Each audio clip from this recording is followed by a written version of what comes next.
ನಮಸ್ಕಾರ, ಚಿಟ್ಟೆ ಹೆಜ್ಜೆಗೆ ಸ್ವಾಗತ. ಕನ್ನಡ ಧಾರಾವಾಹಿ ಕಲಾವಿದರ ರಿಯಲ್ ಲೈಫ್ ಬಾಳ ಸಂಗಾತಿಗಳು ಹೇಗಿದ್ದಾರೆ ಅನ್ನೋದನ್ನ ಈ ವಿಡಿಯೋದಲ್ಲಿ ನೋಡೋಣ. ನೀವೇನ ನಮ್ಮ ಚಿಟ್ಟೆ ಹೆಜ್ಜೆ ಚಾನೆಲ್ ನ ಸಬ್ಸ್ಕ್ರೈಬ್ ಮಾಡಿಲ್ಲ ಅಂದ್ರೆ ಈಗಲೇ ಸಬ್ಸ್ಕ್ರೈಬ್ ಮಾಡಿ. ನಂದಗೋಕುಲ ಧಾರಾವಾಹಿಯಲ್ಲಿ ರಕ್ಷಾ ಪಾತ್ರಧಾರಿ ಆಗಿರುವಂತಹ ಕೃಷ್ಣ ಪ್ರಿಯ ಭಟ್ ರವರ ರಿಯಲ್ ಲೈಫ್ ಪತಿ.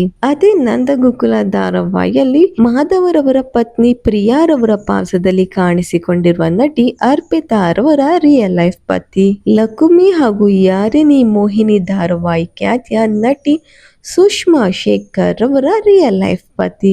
ಜಿ ಕನ್ನಡ ವಾಹಿನಿಯ ಅಮೃತಧಾರೆ ಧಾರಾವಾಹಿಯಲ್ಲಿ ದಿಯಾ ರವರ ಪಾತ್ರದಲ್ಲಿ ಕಾಣಿಸಿಕೊಂಡ ನಟಿ ಶ್ವೇತಾ ರವರ ರಿಯಲ್ ಲೈಫ್ ಪತಿ. ಕಲರ್ಸ್ ಕನ್ನಡ ವಾಹಿನಿಯ ಭಾಗ್ಯಲಕ್ಷ್ಮಿ ಧಾರಾವಾಹಿಯಲ್ಲಿ ಭಾಗ್ಯರವರ ತಂಗಿಯ ಪಾತ್ರದಲ್ಲಿ ಕಾಣಿಸಿಕೊಂಡ ನಟಿ ಹರ್ಷಿತಾ ರವರ ರಿಯಲ್ ಲೈಫ್ ಪತಿ. ಈ ಇಷ್ಟು ಕಲಾವಿದರಲ್ಲಿ ನಿಮಗೆ ಇಷ್ಟವಾದ ಕಲಾವಿದರು ಯಾರು ಅನ್ನೋದನ್ನ ಕಮೆಂಟ್ ಮಾಡಿ. ವಿಡಿಯೋ ಇಷ್ಟವಾಗಿದ್ದಲ್ಲಿ ಲೈಕ್ ಹಾಗೂ ಶೇರ್ ಮಾಡಿ.